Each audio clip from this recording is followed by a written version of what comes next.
आज का पवित्र बाइबल पाठ रूत की पुस्तक अध्याय 2। रूत बोआज के खेतों में।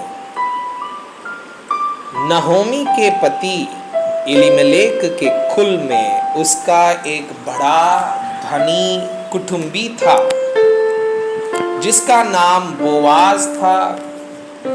मोआबिन रूत ने नहोमी से कहा, मुझे किसी खेत में जाने दे कि जो मुझ पर अनुग्रह की दृष्टि करे, उसके पीछे पीछे मैं सिला बिनती जाऊं। उसने कहा, चली जा बेटी।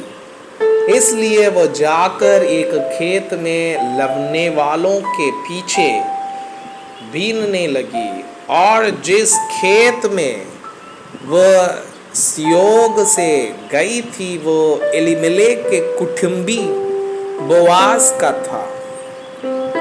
और बोआज बेतलहम से आकर लवने वालों से कहने लगा, यहोवा तुम्हारे संग रहे और वे उससे बोले, यहोवा तुझे आशीष दे। तब बोआज ने अपने उस सेवक से जो लवने वालों के ऊपर ठहराया गया था पूछा, वह किसकी कन्या है? जो सेवक लवने वालों के ऊपर ठहराया गया था उसने उत्तर दिया, वो मोआबिन कन्या है जो नहोमी के संग मोआब देश से लौट आई है। उसने कहा था, मुझे लवने वालों के पीछे पीछे फूलों के बीच भीनने और बाले बटोरने दे। तो वो आई और भोर से अब तक यहीं है, केवल थोड़ी देर तक घर में रही थी।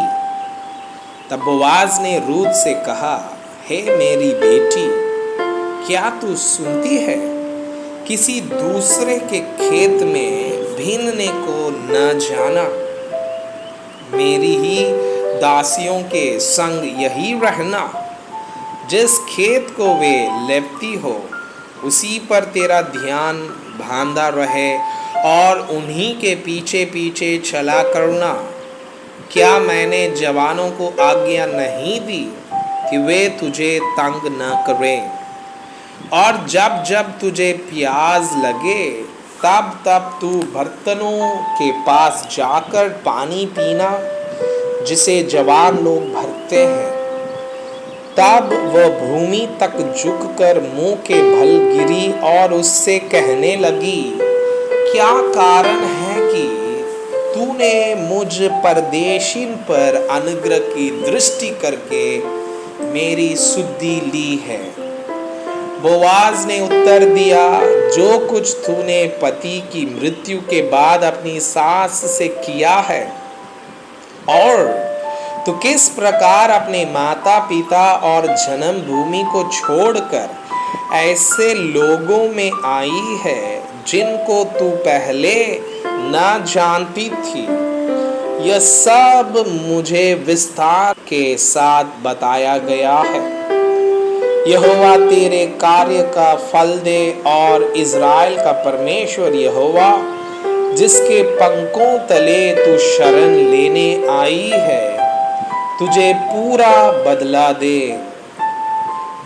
उसने कहा, हे मेरे प्रभु, तेरे अनुग्रह की दृष्टि मुझ पर बनी रहे, क्योंकि यद्यपि मैं तेरी दासियों में से किसी के भी बराबर नहीं हूँ, तो भी तूने अपनी दासी के मन में पाइटने वाली बातें कहकर मुझे शांति दी है।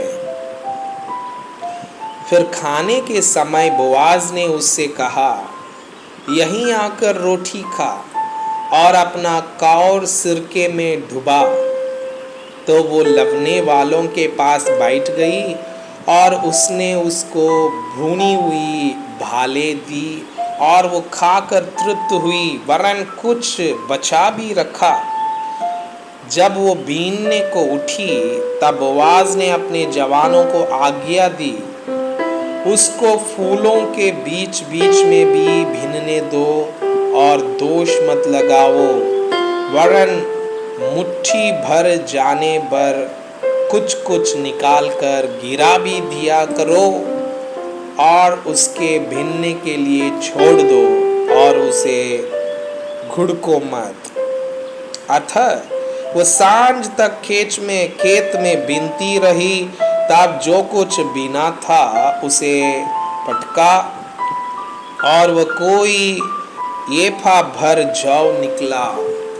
तब वो उसे उठाकर नगर में आई और उसकी सास ने उसका बीना हुआ देखा और जो कुछ उसने तृप्त होकर बचाया था उसको उसने निकालकर अपनी सास को दिया। उसकी सास ने उससे पूछा, आज तू कहाँ बीनती और कहाँ काम करती थी?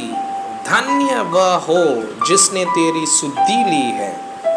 तब उसने अपनी सास को बता दिया कि मैंने किसके पास काम किया और कहाँ। जिस पुरुष के पास मैंने आज काम किया उसका नाम बोआज है। नहोमी ने अपनी बहू से कहा, वह यहोवा की ओर से आशीष पाए, क्योंकि उसने ना तो जीवित पर से और ना मरे हुओं पर से अपनी करुणा हटाई। फिर नहोमी ने उससे कहा, वह पुरुष तो हमारा एक कुटुंबी है, वरन उनमें से है जिनको हमारी भूमि छुड़ाने का अधिकार है। तब रूत मोआबिन बोली, उसने मुझसे यह भी कहा, जब तक मेरे सेवक मेरी सारी कटनी पूरी न कर चुके तब तक उन्हीं के संग संग लगी रह। नहोमी ने अपनी बहू रूत से कहा, मेरी बेटी, यह अच्छा भी है कि तू उसी की दासियों के साथ साथ जाया करे और वे तुझसे दूसरे के खेत में ना मिले। इसलिए रूत जौ और गेहूं दोनों की कटनी के अंत तक बीनने के लिए बोआज की दासियों के साथ साथ लगी रही और अपनी सास के यहाँ रहती थी। मैं आपसे यह अनुरोध करता हूँ कि कृपया आज का बाइबल पाठ को अध्ययन करें और जिन वचनों के द्वारा आप प्रभावित हुए उसे अपने कॉपी में लिखें और आज दिन भर इस वचनों को अपने जीवन में अभ्यास करें। परमेश्वर चाहता है कि आप उनके समान सिद्ध और पवित्र बन जाएं। परमेश्वर आपको बहुताई से आशीष करें। आमीन।